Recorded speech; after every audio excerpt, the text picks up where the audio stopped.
তো এই দেখো বন্ধুরা, আমার ভাজা আরম্ভ হয়ে গেছে। তো ডাল এখানে যা যা দিয়েছিলাম, লঙ্কা আর পাঁচ ফোড়ন সব রকম দেওয়া আছে, জিরে ফোড়ন আর এই যে তেজপাতা, কাঁচা লঙ্কা, তেজপাতা কাঁচা লঙ্কা আর ওই গরম মশলা যে গাছের ছাল, সেটা গুঁড়ো করে দিয়েছি। সেটা তো বললামই তোমাদেরকে। তো এই ভাজা হয়ে গেল প্রায়। আর বেশি ভাজবো না, কারণ বেশি ভাজলে পরে ইয়েটা মানে মুগের ডাল সেদ্ধ হতে চায় না। তো এবার আমি যে ইয়েটা করে রেখেছি সেটা আমি দিয়ে দেবো, এখানে ফেলতে থাকবো। সেদ্ধ করে রেখেছি সেটা আমি ফেলে দেবো, জল থেকে জল গেলে নিয়ে। তো এই ফেলতে লাগলাম।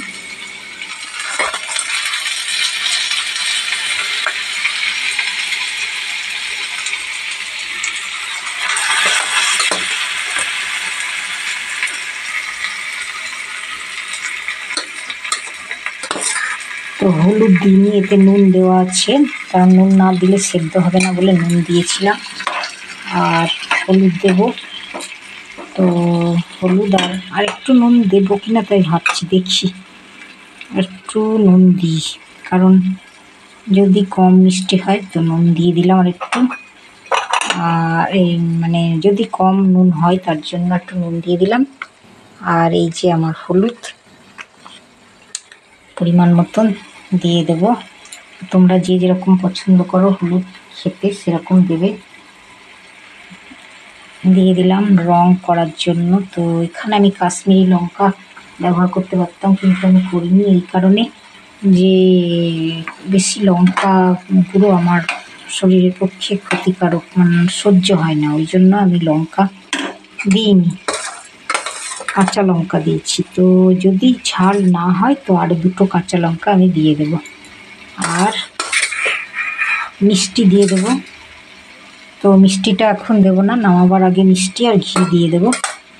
তো ততক্ষণ এটা আমার একটু ফুটবে।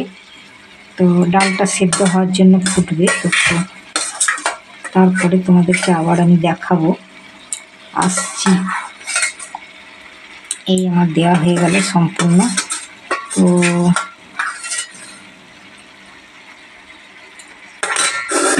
খুব সুন্দর লাগে খেতে। তো এই ডালটা প্রায় সেদ্ধ হয়ে যাবে যখন, তখন ঘি দিয়ে আর গরম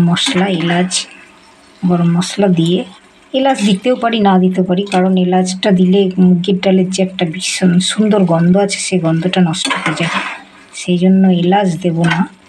তো গরম মশলা তো দিয়েইছি। তো এটা আমার হোক, একটু জল দিয়ে দিই, না হলে মুগের ডালটা সেদ্ধ হবে না। তো ঠিক আছে, জল দিয়ে দিই।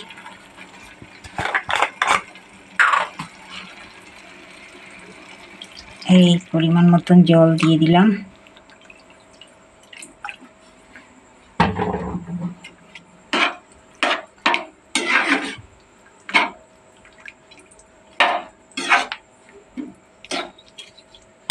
এই কচু শাক অনেক রকমভাবে করা যায়, দারুণ লাগে খেতে, সত্যি খুব ভালো লাগে বলেই আমি করলাম আর তোমাদেরকে দেখালাম।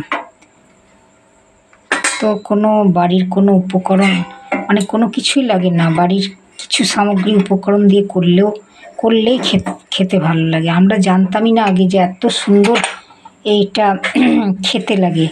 আগে বাঙালদেরই করা দেখেছিলাম, কিন্তু সত্যি যে আমাদের আশেপাশে অনেক কচু গাছ থাকে, সেই কচু গাছের কিছুই ফেলা যায় না। করতে জানতে হলে, মানে করতে জানা চাই, তাহলেই সব কিছুই সুন্দর হবে। তো এটা আমার সেদ্ধ হোক, ততক্ষণ ব্রেক, আসছি পরে।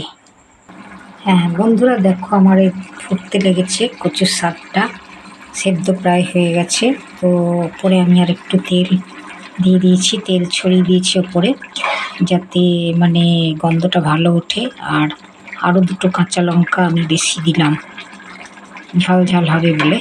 তাছাড়া চিনিও দিয়ে দিয়েছি, চিনি সেদ্ধ হতে হতে আমি চিনি দিয়ে দিলাম।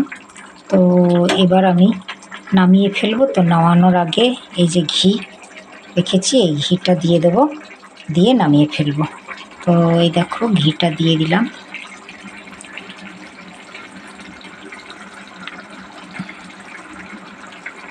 ঘি দিয়ে দিলাম।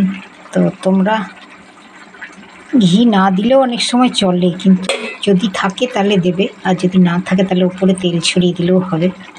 দারুণ লাগে খেতে, যেমনভাবে করবে। আমি ঘি ছিল তাই অল্প ঘি দিলাম। তো এই যে আমার হয়ে গেল। এটা রুটি ভাত শুধু মুখে যেভাবে খাবে সেটাই ভালো লাগবে, দারুণ লাগবে। তো এটা হলো নিরামিষ। আর যেদিনকে আমিষ করব কিছুটা রেখেছি।